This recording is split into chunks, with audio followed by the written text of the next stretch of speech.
After the party had defeated the bullywugs, they continued onward into the swamp. As time passed, they finally approached an old, abandoned-looking tavern. Arden, the guide of the caravans, had informed the party that upon arrival, they would meet a not-so-present innkeeper named Bogger, advising them to mind their manners for a smooth encounter. A large half-orc holding a large pole that curved at the end where a lantern hung was outside, waiting for the caravan to stop. When it did, he wondered why it had taken so long to arrive. He mentioned that they were 7 days late and the last caravan never arrived. Arden explained that the last caravan was ambushed and did not make it, but because of their hired help, the group that is here now was able to make it through the treacherous bog. Arden introduced the innkeeper as Bogger as he got off the caravan. Bogger told everyone who had personal belongings that they wanted to keep safe, to mark them and leave them with him, where he could keep them safe inside a special room in the inn. The cultist took some red paint, painted their hands and placed their hands on the crates that held the treasure. The hands signified the symbol for Tiamat. As the group stepped inside, Bogger told the party that there were rooms upstairs where they could sleep, but let them know that there were no locks on the doors. Also, he said that supper would be ready soon. Moheg noticed something interesting as he stepped inside. The hilt that Bogger had was the same as his, a sword that he had taken from the cultist long ago. The party went upstairs to discuss their next plan of action, other than Marius, who decided that he was going to stay back and keep an eye on what was going on. The party upstairs decided that they were going to keep a low profile and keep an eye on what was going on. Moheg told them about Bogger's blade and how it matched his. They were unsure if Bogger had joined forces with the cultist, or if he had taken it from the cultist. Soon after, a bell rang and it was time to eat. The party began to meet inside the mess hall. As they entered the mess hall, they were introduced to a large, smelly man at the front door wearing an apron with a name tag that read Gizzard. Moheg's senses of undead began to tingle as he passed by the unpleasant man named Gizzard. Gizzard grunted as everyone sat down at the table. Behind the table stood a large cooking pot. Gizzard took his ladle and swept it inside the pot, pulling out a large blob of slush and poured it into a bowl and began to serve everyone. Needless to say, no one was thrilled about this food, as it had weird textures and floating oddities. Urim's meal had alphabets in his slush that read, "Hello." As everyone was staring down and in awe of their unpleasant meal, one of the cultists had been staring at them very intensely from across the table, making it very obvious and very uncomfortable. Marius began to speak but was quickly cut off by the cultist who slammed his hands on the table and began to voice his opinions about how they got away with killing one of their other cultists and wanted revenge. He then pulled out a short sword and began to attack Marius. None of the other cultists joined in on the fight, and Bogger thought it was very entertaining. As the party joined in on the fight, the cultist was outnumbered and eventually met his fate.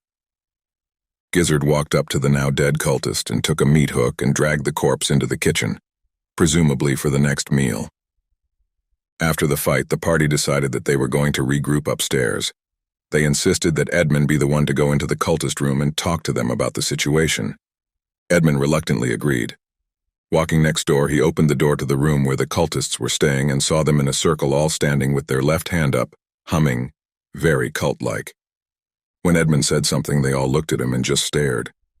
Being creeped out, Edmund decided it was best to just leave them alone and walked away. Marius decided that he was going to stay downstairs and keep watch as the others went to bed. Throughout the night, they were awoken by a whisper. "Hey, psst, wake up." They woke up to the sight of Jellybean. Jellybean told the party that she was curious as to what was inside the storage room that the cultists had put their treasure into and wanted to keep an eye on it.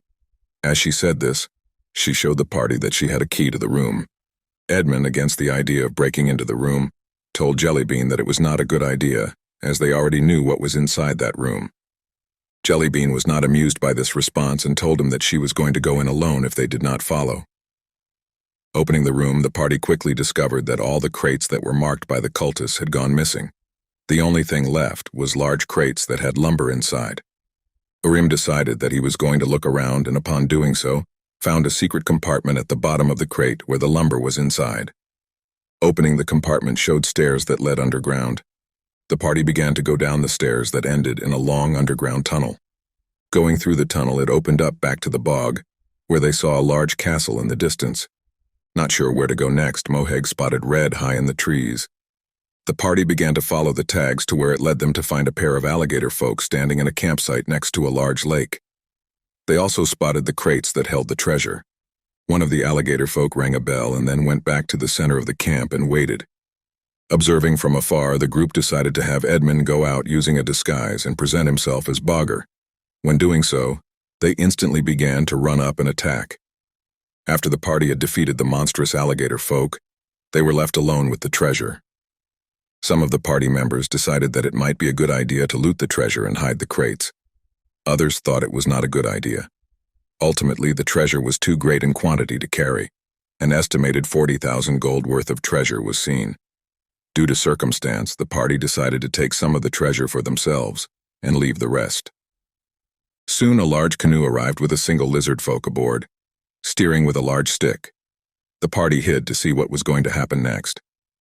When he got out of the canoe, he was very confused. He tried to lift the crate by himself, but due to his size and weight, he was unable to do so. The party then made themselves seen and spoke with the lizard folk.